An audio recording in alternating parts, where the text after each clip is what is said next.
Welcome to the Brand Clarity Podcast, hosted by Visions to Images and Susie Liberator. The Brand Clarity Podcast highlights several different topics, including entrepreneurship, franchises, and digital marketing trends.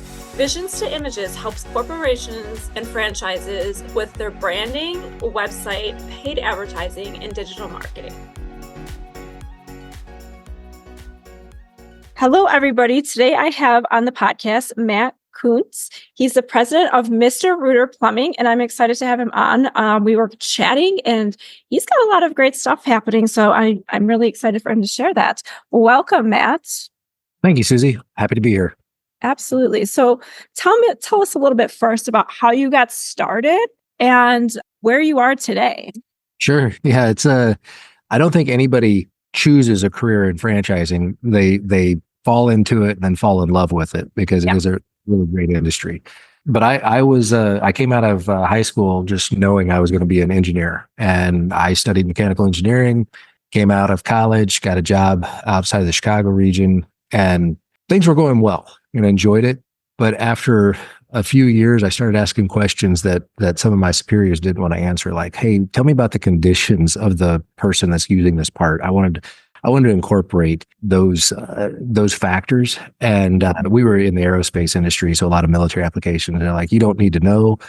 Stop asking questions. Just here's the design package. Figure it out." Right.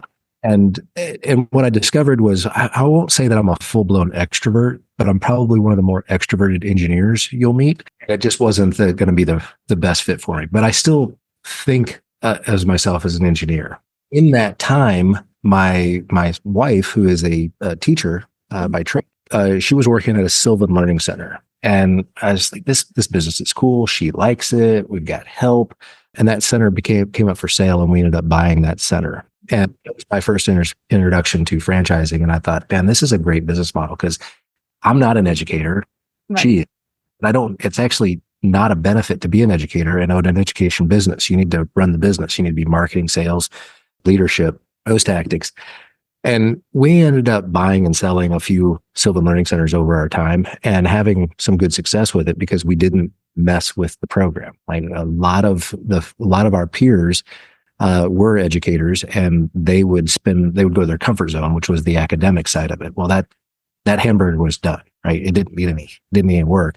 What they needed was another kid in the seat. They had to sell that, market and sell to get that person in there. So we just didn't mess with any of the programs. We used them as is. Our centers were successful, bought and sold several of them. And in 2008, I got invited to join the corporate team at Sylvan. And by 2009, I took over their operations. I was running their operations, both domestic and international, for several years after that.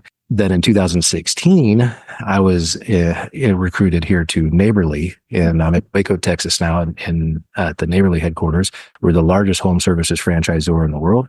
We've got 19 brands, all in the home service area. I started my career as the VP of operations for Five Star Painting, took over the presidency a couple years after that. And then just about a year and a half ago, I was asked to take over Mr. Rooter Plumbing, and it's one of our larger brands here at Neighborly. And it's been a wonderful ride.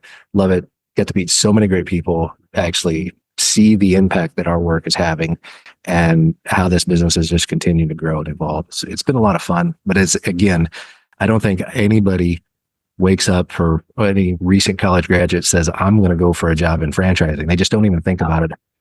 Right. But once you get here, you find out, man, there's a huge network, and these folks are tight, and there's a lot of growth opportunity, a lot of upward mobility. I was just a farmer from Illinois, and now I'm running a nearly $600 million brand for Neighborly. It can happen to anybody. That's amazing. Yeah. And I think that so many times when people hear the word franchising, there's a lot of course, oh, are you McDonald's? Is it Starbucks? Is it Burger King? Right. And I feel like that's a lot of times what people have in their mind first and foremost. So it's like, you got to educate them.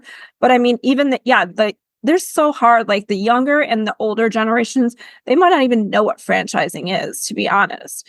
And it's like, whenever I talk to people and I tell them I'm into franchise marketing, etc., they're like, what's franchising? And I'm like Orange Theory, and I start naming off, and they're like, oh, I didn't know that was a franchise. And it's like, Wow. Now you're teaching and educating these people to understand more and open those doors for them. Yeah, it's so much fun because today you can take your hobby and I don't care what your hobby is, what you're passionate about, there's a franchise in that space. You like dogs, you got dog walking, dog grooming, dog daycares, whatever you're into, from it could Yeah.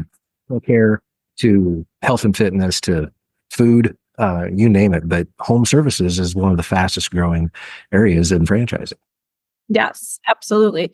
So let's dive into some fun questions that you will knock out of the park. So, what are some of the biggest mindset shifts someone has when they transition from a traditional job to owning an enterprise such as a franchise? Yeah, well, they go through several mindset shifts throughout their journey from, okay, I'm going to leave the corporate world. I'm going to leave a 9 to 5 job, whatever they're doing, and decide, hey, I'm going to be the person running this thing. I'm going to be the last where the buck stops. I'm going to be the person making all of the decisions. That's a major mindset because they feel like there's security in having that job, but they realize, we go through corporate layoffs all the time. Realize the only way to have security is to create that security yourself. And owning a business is the best way I know to create that type of security. So understanding that you don't have another department you can call, you don't have a boss that you can go to and ask a question, you don't have peers that you can bounce things off of. What you do is you've got people looking at you for all of those questions. So that's a major role, and you can either just fall to the trap of just answering all those questions and doing everything that your boss used to do for you, or you can choose to set up systems and processes and policies, standards of operations, so that this becomes the culture of how your individual business runs, whether it's a franchise or an independent company.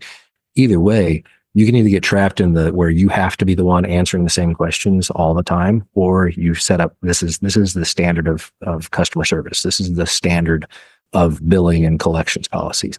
Let's have a consistent onboarding.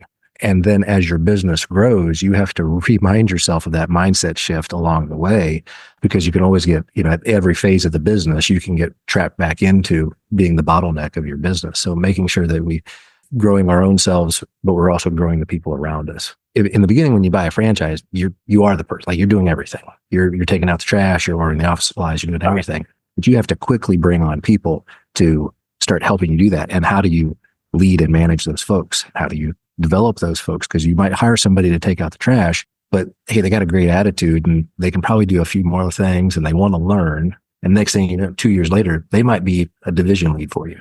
That's amazing. Yeah. So how important is mindset when it comes to achieving success in business? And what are some of the common mental barriers people hold back from that growth? Mental mindset is so important. And I know I've experienced it personally, professionally, all of that. So I'm curious to hear what you have to say. Sure. Well, I think as a business owner and any leader of any organization, the mindset of the person in that seat is critical. And everybody needs to realize that there's nothing static about it. So there's constant evolution. There's the outside world is evolving around you. You have to evolve with that, from growing your methods, new technologies. Don't ever get complacent and don't ever get stagnant is one of the first things that people have to keep in mind. But as I mentioned before, the owner is typically the bottleneck of the business. The business is going to grow to the capacity of the leader. And if the leader can't grow their capacity, the business isn't going to grow past that point without a resale or something along those lines. So making sure that you're always checking yourself. It's mindset.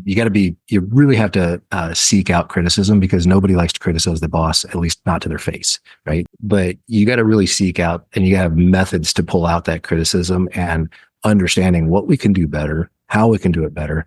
I've found that people that have been on my team, they rise to the expectation. So as I continue to raise the expectation on them, now within reason, I'm not just asking them to pedal twice as fast as they did last year. Like, I'm going to give them more resources, but I want them to see them answer these questions, come up with the decisions, make the plan, come to me with ideas.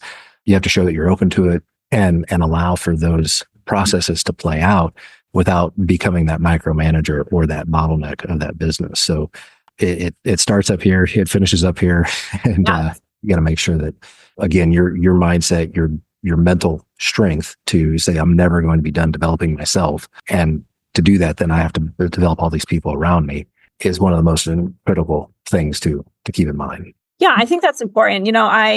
I've learned over the years, personal development, personal growth, mindset, all of those things.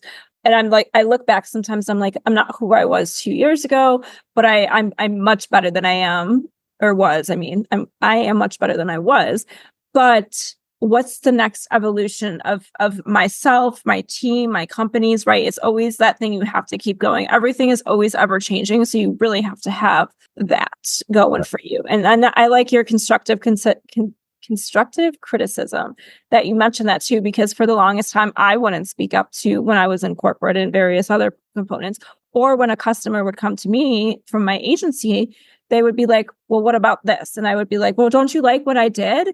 And they're like, but look at it like this. So like, you have to have that open mind and that open ability to be able to say, oh yeah, I like that idea. Let's try that. When you have a job, you don't have, you're getting criticism coming down to you, right. But I can't talk back to the boss. But there's different ways to do it. I had a job, then I went to a business ownership, and now I'm back in corporate America. And I begged people to come to me with criticism. Am I developing a blind spot? Am I missing things? So right. Now when I go to my boss, I go and sit down and have a conversation, say, hey, I don't know if you have a blind spot or I have a blind spot, but here's what I'm experiencing. Exactly. Don't walk in and say, you're screwing this up. We do have good conversations about, do I have the full picture? Mm-hmm. If I don't, the picture that I show is telling me that I do see is telling me this. And that's not what I want to see. It's not going to work, whatever the right scenario is. But you got to come out a little soft. But right. Absolutely. There's always a bigger piece of the puzzle. And heck, my boss is even like, well, you don't have the full picture, but I don't think I've got the full picture either. So let's talk about what we do. We end up in a much better place where we can share back and forth. And then when he comes to me with constructive feedback, like I'm pencil and paper taking vicious notes, like, I want to know where I'm developing blind spots, what's the next capacity I need to strengthen. And then what's the resource? Is it a book? Is it a podcast? Is it right? You have to have that implementation and learning. Hey there, I want to interrupt this episode with a quick message. If you're listening to this podcast episode and want to learn about branding your franchise or small business, then go to brandingbridge.com. That's branding-bridge.com. Why do you think so many leaders struggle with delegation, and how can they overcome the fear of letting go? Again, I should level set, like my answers are coming from the franchise perspective. I've been doing this 25 years. So this is what I know right now. So I'm thinking about from the franchise perspective, and the franchise owners that I work with, when they struggle to let go, it's because this is their baby, right? This is their third kid. This is their reputation in their neighborhood, in their community. And they've been the one doing it, and nobody's going to do it as well as I do, right? They know that's not true, but it is hard if you haven't taken the time to develop those standards. If you haven't taken this time to implement and develop the people around you, then they're probably not going to do it the way you did it, because they don't know what that standard is. You haven't taken the time to develop it and then train it and establish that as part of your culture. So I think that's the biggest reason they have a hard time letting go. And then as they get to the larger and larger phases of their business, they start, having where they've got a GM, they've got multiple field. Then it all just gets a little scary, like the whole size of it. Like, I just don't want to see this screw up. And so they might hold their business where it's at because it's comfortable for them. They can manage in this level of chaos. I was at a conference and Peyton Manning, he was one of the speakers, and the way he said it just kind of spoke to me. As I played sports in high school and enjoyed it, and I still watch sports a lot, so it made sense to me. But he explained it, in his high school. Right off the bat, the game just didn't seem that fast to me. Like I felt like I was moving faster than everybody else. I could see people moving in slow motion. And then he got to college, and it was just like this blur. Like it was just colors all over the field. You had the elite athletes where he was playing, and over time it started slowing down for him, and it got to be a point where it was manageable. Like he even commented, like it felt like my teammates were moving in slow motion because I had time to react. My brain had caught up, and I was processing faster. And then he got to the NFL, same thing. It was just a blur of color. Like just, Wow. to be elite now, going everywhere. But it took a little time. He got it. And all of a sudden now, he's one of the best quarterbacks in the world. But it just takes that time he had to level up. And then the game felt like it leveled down for him. Absolutely. That's a great story. What qualities do you believe define a great leader, and how can somebody develop those traits? The qualities of a leader, I think, is an evolving list. And again, it's one of those things where you can never think that it's static, right? Like I've achieved it. I'm constantly working to improve. And that's the first quality, is that you're always trying to reinvent and improve who you are. And then it's knowing that my business is only going to grow as fast first as my mindset grows. And then as fast as I grow the people around me. So bringing up my leaders, going from leading a group of people to leading a group of leaders is a much different playground to play in. So you've got to, how do I bring these people up with me? What resources do they need? What blind spots are they creating? What's their goals? Who can do what? It's that constant evaluation. So a leader, unfortunately, just needs to have a little bit of a worry mentality. Like, Yep. I've got it figured out today, but what's going to kick me in the butt tomorrow? And right now, technology evolution, the introduction of AI, Yeah. we're a plumbing company, and AI is completely reinventing our business in a very good way. But we have to be in the forefront of it, not waiting for it to happen to us. We're going to go create. Oh, absolutely. You have to. You have to adapt to those changes. How do you approach leading a team through times of uncertainty or change? And what does the role of communication play in that process? I mean, we all went through COVID. We all have gone through various ups and downs. So I'm curious to hear your answers. Yeah, we've had a lot of practice in this. Prior to COVID, you had people that specialized in crisis management and change leadership. And then you should bring in a consultant for that. And then COVID, everybody is in business became a crisis manager and a change leader because we had to.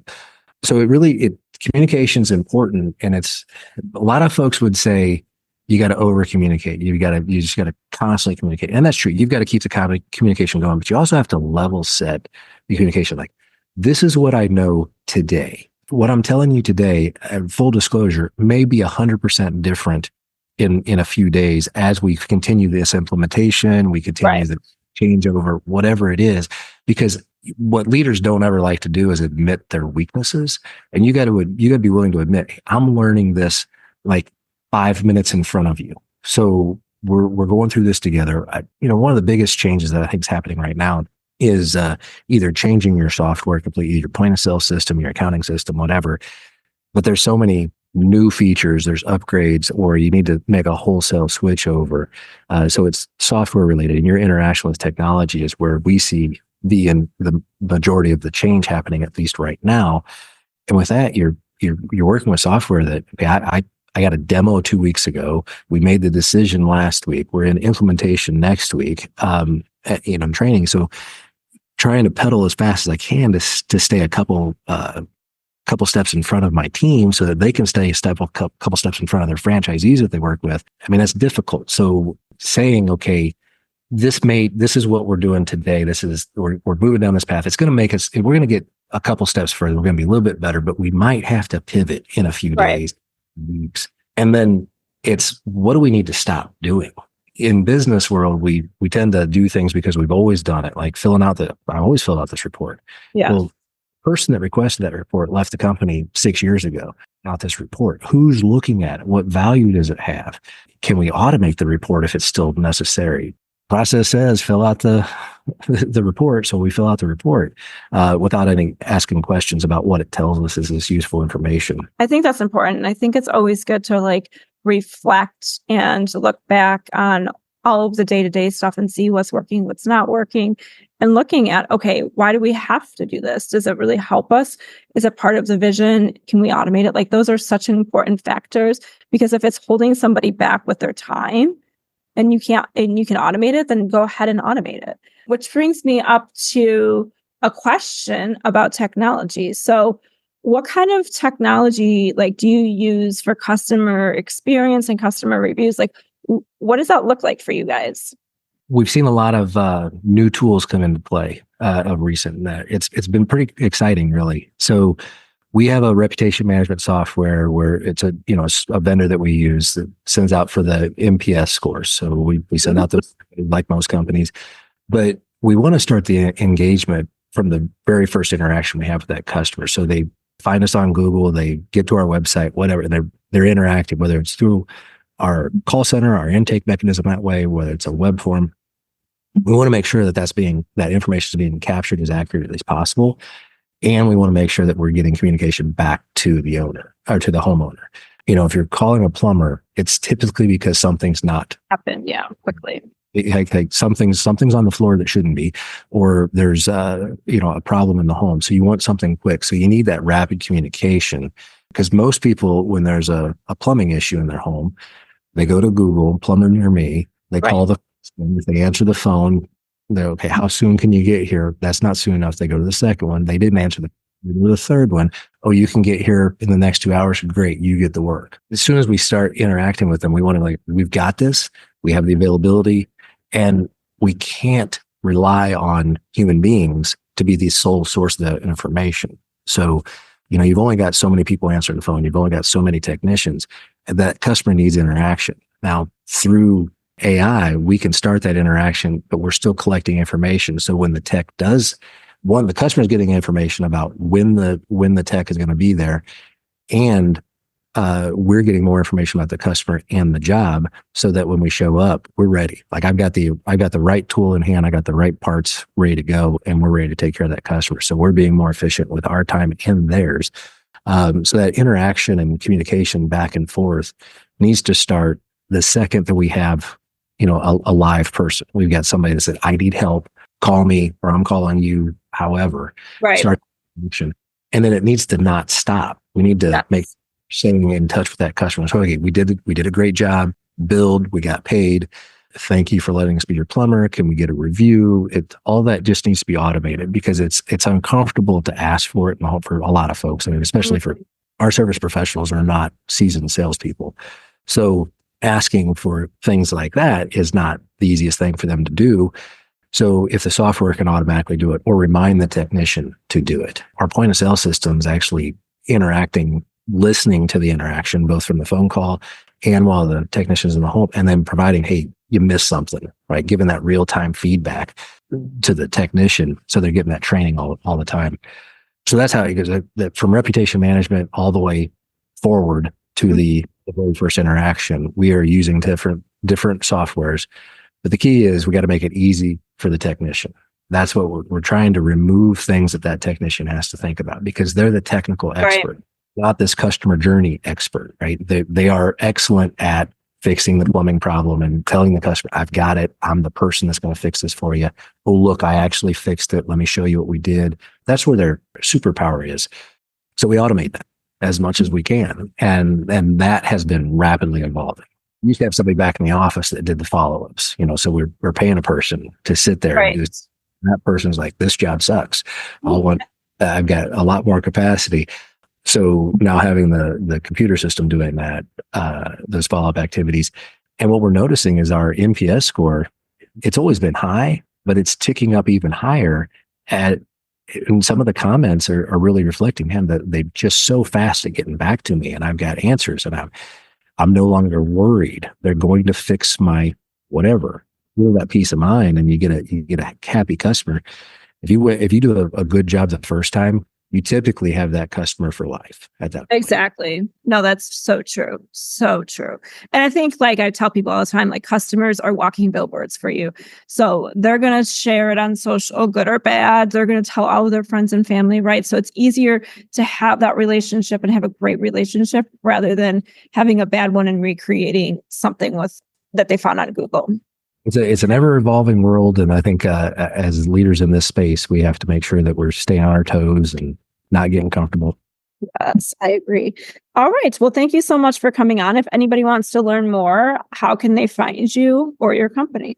The easiest way is to go to neighborly.com. That's just neighborly.com. And that has all of our brands on there. If you want to get a hold of me directly, I'll give you my email address. It's matt.kuntz, matt.kunz @nbly.com. You can look me up on LinkedIn or a whole host of other ways to get a hold of me. would love to network more. We do a lot with the International Franchise Association as well, just constantly trying to learn and help where we can. The IFA is one of those great places where you can learn and teach in the same day. I love it. Yes. Well, thank you so much for sharing with us. We appreciate it. All right. Appreciate you. Thank you. Thank you, everybody, for listening in on today's Brand Clarity episode with Susie Liberatore. 2 things. First and foremost, please, if you liked this episode, please subscribe and leave some positive reviews. Also, don't forget to sign up for Stop Sending Your Customers to the Competition and get my insider secrets to compelling branding that converts. You can find that at branding-bridge.com. It's a free workbook for you to check out right now, all of the branding techniques and strategies that I use for my paying clients.